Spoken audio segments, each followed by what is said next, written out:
Welcome friends, crazy analysis में आप सभी लोग का बहुत बहुत स्वागत है।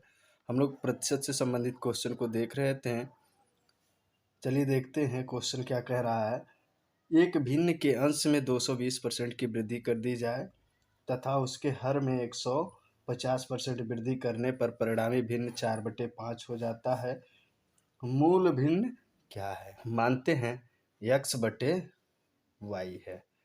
इसमें 220% का वृद्धि 100% पहले था, 220% बढ़ गया, मतलब कि 320%। और y में कितना वृद्धि हो गया? 150%, तो ये हो गया 250%। 100% पहले था, ये परिणामी हो गया है 4/5। तो यहाँ से प्रतिशत को हटा देंगे, यहाँ से इसको हटा देंगे, 4/32 कर देंगे और 5/25 कर देंगे, तो 8x/5y इज इक्वल टू हो जाएगा 1। तो x/y इज इक्वल टू हो जाएगा आपका 5/8। यही पूछ रहा था कि जो मूल भिन्न था x/y वो कितना था। तो इस तरह से हम लगा लेंगे। आगे नेक्स्ट क्वेश्चन को देखते हैं। अगला क्वेश्चन क्या कह रहा है? किसी वस्तु के मूल्य में पहले 10% की वृद्धि की गई, उसके उपरांत 20% की वृद्धि की गई। यदि अंतिम मूल्य 33 रुपये हो तो प्रारंभिक मूल्य कितना था? क्वेश्चन क्या है? कोई वस्तु है, उसके मूल्य में पहले कितना वृद्धि हो जाता है? फर्स्ट कंडीशन में 10% की वृद्धि होती है, दूसरे बार उसमें 20% की वृद्धि होती है, और उसके बाद दोनों वृद्धि के बाद ये रेट हो जाता है 33 रुपये। इतनी बातें ध्यान रखिएगा। चलिए देखते हैं। मान लीजिए पहले इसका कास्ट प्राइस क्या था? CP, और उसके बाद SP1 सेलिंग प्राइस। पहले क्या होगा जब 10% बढ़ेगा? 10% का मतलब हो गया 1/10। रेशियो में अगर देखा जाए तो 1/10 हो गया। 100 में या तो ऐसे कर सकते हैं, 100 10/100 तो 1/10 ही होगा। यानी कास्ट प्राइस इसे कहते हैं, क्रय मूल्य CP, और ये है वृद्धि। तो ये कास्ट प्राइस 10 था और 1 की वृद्धि हो गई तो कितना हो गया? 11 हो गया। फिर कह रहा इसको अब यहाँ से बेचा जा रहा है, जो सेलिंग प्राइस ये डिसाइड है। अब ये दूसरा व्यक्ति इसमें 10% फिर लगा दिया, 20%। तो 20% का मतलब होता है 1/5, या ऐसे कर सकते हैं 20/100, तो 1/5। यानी कि ये प्राइस 5 था, फिर 20% लगने के बाद दोबारा सेलिंग प्राइस कितना हो गया? 1 बढ़ गया, 6। और एक बात हमेशा ध्यान दीजिए, जो बीच में कॉमन रहता है उसको हमेशा बराबर करते हैं। कॉमन को क्या करते हैं? बराबर करते हैं। तो इसे बराबर करने के लिए आपको क्या करना होगा कि यहाँ से यहाँ पे 5 से गुणा कर दीजिए और यहाँ पे 11 से गुणा कर दीजिए। यहाँ पे 5 और यहाँ पे 11 से अगर हम गुणा कर दें तो ये क्या हो जाएगा? 50 हो जाएगा। और ये कितना हो जाएगा? 55 हो जाएगा। और ये 66 हो जाएगा। अब देखिए ये दिया हुआ है लास्ट में सेलिंग प्राइस, ये 66। ये सेलिंग प्राइस दिया हुआ है आपका 33 रुपये। यही तो कह रहा कि लास्ट में 10% वृद्धि करने के बाद, फिर 20% वृद्धि करने के बाद ये जो होता है 33 रुपये का हो जाता है। तो 66 इज इक्वल टू 33। ये 66 रेशियो है। अब यहाँ देखिए 66 रेशियो बराबर कितना है?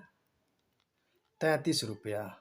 तो यहाँ से अगर देखेंगे तो एक रेशियो बराबर हो जाएगा 33/66, मतलब कि 1/2। और ये प्रारंभिक मूल्य पूछ रहा है, तो प्रारंभिक मूल्य कितना है? 50 है।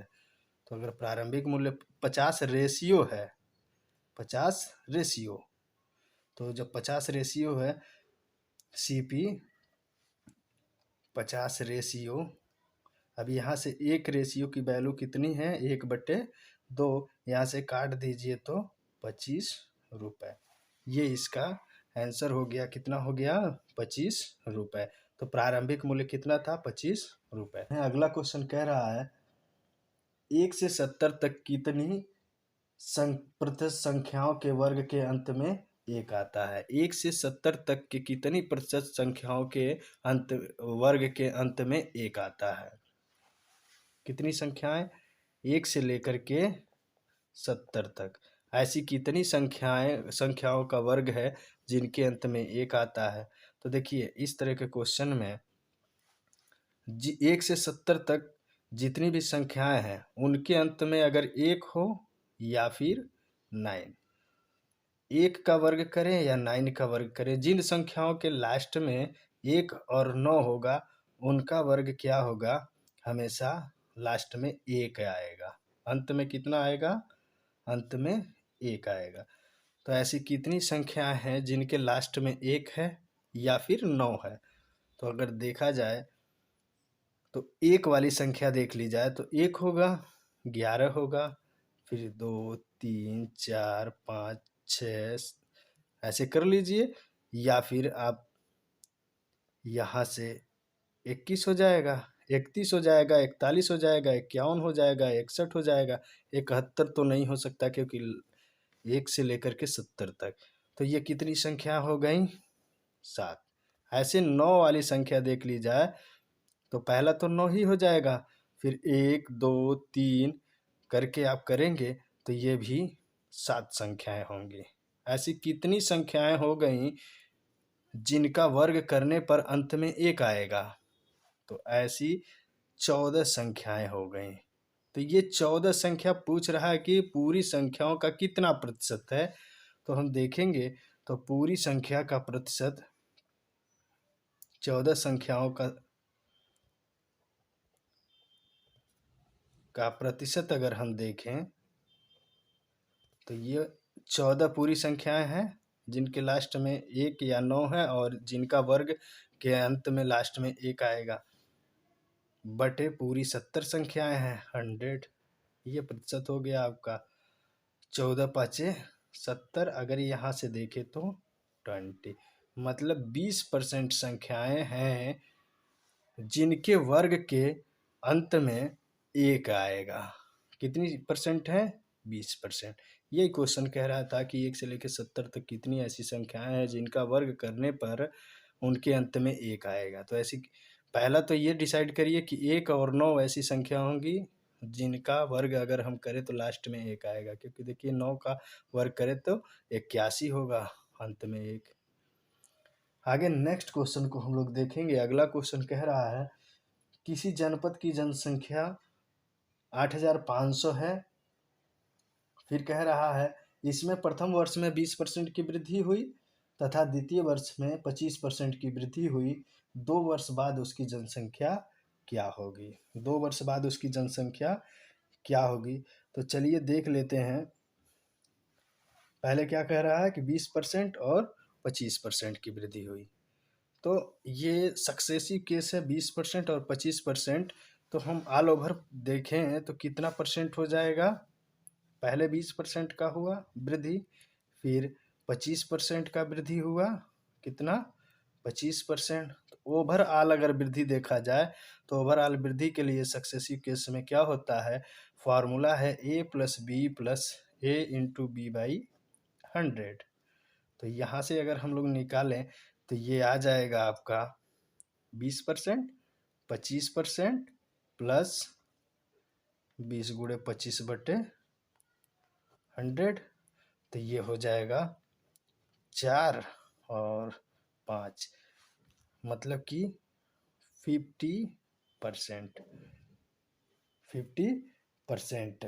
तो यहाँ 2 वर्ष बाद अगर हम जनसंख्या देखें यानी 50% की क्या हो गई टोटल वृद्धि हुई। पहले वर्ष 20%, दूसरे वर्ष 25%। ऑल ओवर अगर हम वृद्धि देखें तो 50%। 50% का ये मतलब होता है 1/2, यानी ये टोटल था। टोटल जनसंख्या दो थी और एक की वृद्धि हो गई। 50% का मतलब हो गया दो में एक की वृद्धि। ये वृद्धि अगर हम मान लें तो पहले दो थी, अब कितना, एक वृद्धि हो गई, यानी कि क्या हो गया अब ये 2 वर्ष बाद जनसंख्या 2 वर्ष बाद जनसंख्या हो जाएगी आपकी 8,500 जनसंख्या थी। 8,500 जनसंख्या थी, अब हो गई 1/2 थी, एक की वृद्धि हो गई तो ये हो गई आपकी 3/2। कैसे, ऑलरेडी एक थी और 1/2 वृद्धि हो गई तो ये हो गया कितना, 3/2। तो यहाँ से पूरी जनसंख्या का 3 अगर हम 2 निकालें तो 4,250 हो जाएगा। अगर 3 गुना कर दें तो ये 4×3=12,000 हो जाएगा और 750 ये हो जाएगा। तो 2 वर्ष बाद जनसंख्या जो होगी उस नगर की, या आप कह सकते हैं उस जगह की, 12,750। तो इस प्रकार से इस क्वेश्चन को हम लोग सॉल्व कर लेंगे। आपको करना क्या है, ये परिणामी जो होता है कितना ऑल ओवर प्रतिशत बढ़ा, तो ऑल ओवर कितना बढ़ा, 25 और 20 और 25 मिला करके इस फार्मूले से सक्सेसिव केस है तो इस फार्मूले से निकालेंगे। ऑल ओवर 50% बढ़ गया, मतलब कि 1/2, ऑलरेडी एक था, 1/2 बढ़ गया, 3/2 हो गया। तो जो भी जनसंख्या थी उसका 3/2 हो गया, तो यहाँ से आप निकाल लेंगे। किसी परीक्षा में 5% अभ्यर्थी अयोग्य घोषित हुए तथा योग्य अभ्यर्थियों में से 85% परीक्षार्थी सामान्य वर्ग के थे। यदि 4,275 योग्य अभ्यर्थी अन्य वर्गों से हों तो कुल कितने प्रतिशत अभ्यर्थियों ने आवेदन किया था। अब देखिए यहाँ पे साफ दिया है कि अन्य वर्ग के कितने थे, अन्य वर्ग के, अन्य ओबीसी आप कह देंगे, ओबीसी के कितने थे, 4,275 अभ्यर्थी। ये हो गया। अब यहाँ देखिए कुल 5% अयोग्य थे। 5% क्या थे, अयोग्य थे। तो यहाँ 5% का मतलब होता है, 5% का मतलब होता है 1/20, यानी ये टोटल है। 5% का मतलब कि 5/100 आप कह सकते हैं। 100 में 5 अभ्यर्थी क्या थे, अयोग्य थे। अयोग्य दिया है 5%, तो 5% का मतलब है 100 में 5 या 20 में 1 कह देंगे। तो ये कुल थे, 20 में ये अयोग्य हैं। तो कुल अगर विद्यार्थियों की संख्या देखा जाए अभ्यर्थियों की तो 20 थी, उसमें से अयोग्य 1, रेशियो में हम देखेंगे तो 20 कुल थे। कुल कितने अभ्यर्थी थे, मान लेते हैं यहाँ पे कुल, और यहाँ योग्य, वो योग्य कितने थे, यह अयोग्य है।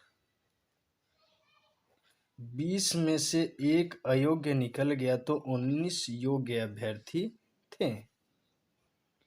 अब कह रहा है जो भी योग्य अभ्यर्थी तो उसमें से 85% जो थे, 85% अभ्यर्थी सामान्य वर्ग के थे, तो बाकी अन्य वर्ग के होंगे,